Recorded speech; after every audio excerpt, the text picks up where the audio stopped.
Hello everyone. Today we want to discuss about basic of the power system calculations, and we will talk about active power, reactive power, voltage and current in single phase power systems. Okay, so in power systems normally we use AC power. So when we have AC power, it's oscillating over time. So we have normally the voltage or current equation as a factor here as a magnitude, and frequency and time and phasor here, and cosinus or sinus here. So it's say that the voltage or current is oscillating over time. So we call it magnitude. Here is the frequency. So omega is 2 pi f.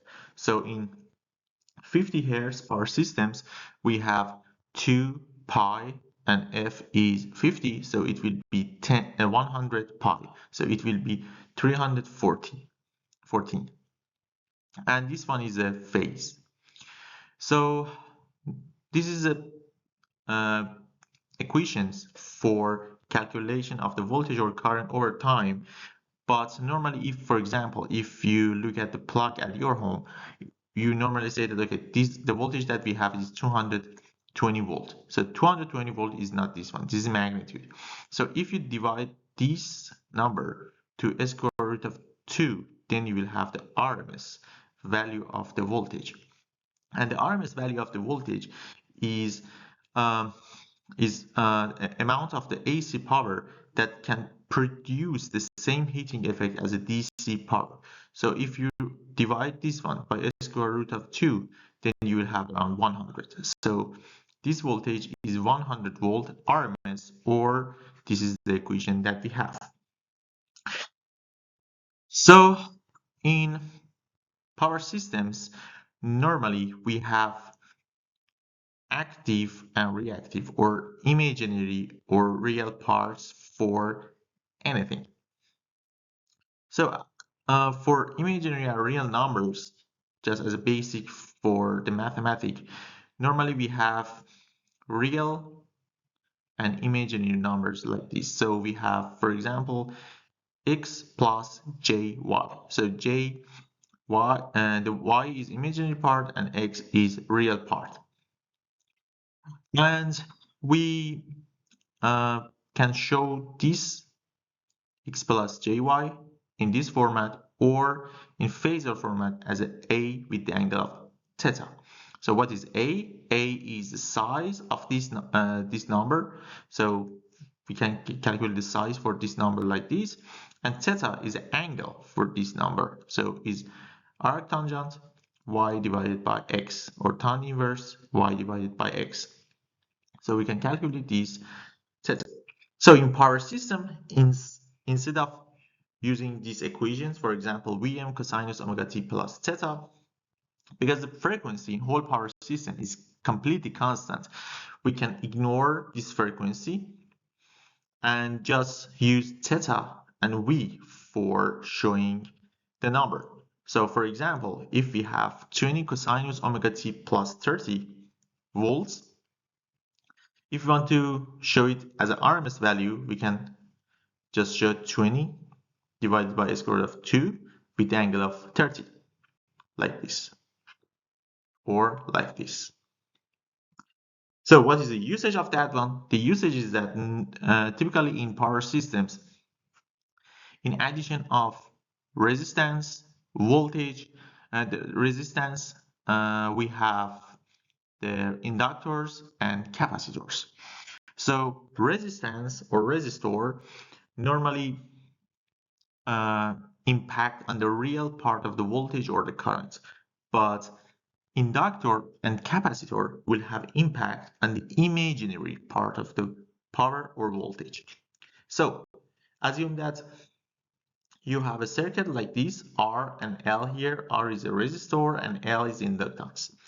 So the thing that happened, we can assume that we have an impedance, and we can convert this L as an inductor. So you can see here the unit is ohm, and for inductor the unit is Henry. So we can convert this one to a number with the unit of ohm. So how we can do that? We can assume that we have a reactance XL and the value is 2 pi FL based on the frequency. So we have R 2 pi FL, but this one is an imaginary part, this one is a real part. So the size of them, you can see they are in series, the size of them is like this, R2 plus XL. So we can find the size for this impedance, and the angle is tangent inverse of this 2 pi f divided by r. So we can find the angle. So we have the impedance because they are series in summation of them, and we have angle. So it will be z and phi. So what will happen if we have inductance, a circle like R and L? So the thing that will happen if we have a current like this, Im sinus omega t, if, for example, we only have the inductance, then the voltage will shift like this. So because the voltage is Z multiplied to I. So if we multiply this one to imaginary part, then we shift this one. If we only have the resistance, we don't have any shifts. For capacitance is also the same. The value for reactance of the capacitance is 1 divided by 2 pi fc. And exactly we have some shifting for the voltage and current. So voltage and current, they are not exactly in the same phase. So what is the application for this kind of calculation is, for example, we can model one generator with some simplified circuits. Okay, so in single phase systems, normally in houses, in homes, normally we have single phase system from the main grid, and all of the consumptions are for each phase. So it is a structure for one single phase for one house. Okay, so we have a power in single phase AC systems, and the power is voltage multiplied to current. So this is a simple equation for calculation of the power. So is voltage multiplied to current. But this is for DC systems. For AC systems, voltage is Vm cosinus omega t plus some theta, and I, current, is Im cosinus omega t plus another theta. So if you multiply these two, then you will have this equation. So it's power with this equation. So you can see here we have a part independent to the time, and here we have a part dependent to the time with the frequency of twice.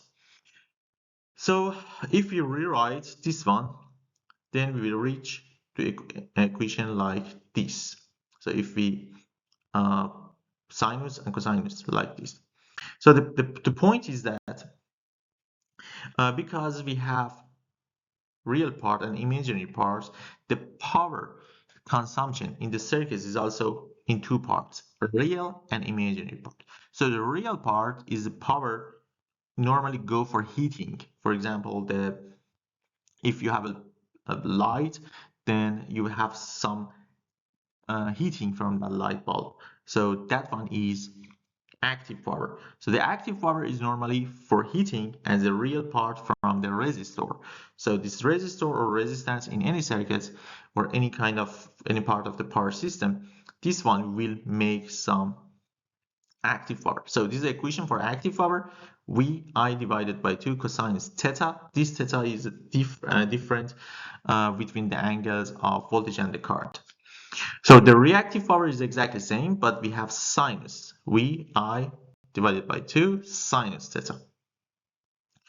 And we have a term in the power system, we call it power factor. The power factor is division of the active power divided by the size of active and reactive power. And for any kind of a power systems, normally we prefer to have a power factor around 1. The reason is that If you have a power factor around 1, it shows that we don't have any reactive power. And normally the reactive power is not the real power, and we prefer to have it as a 0.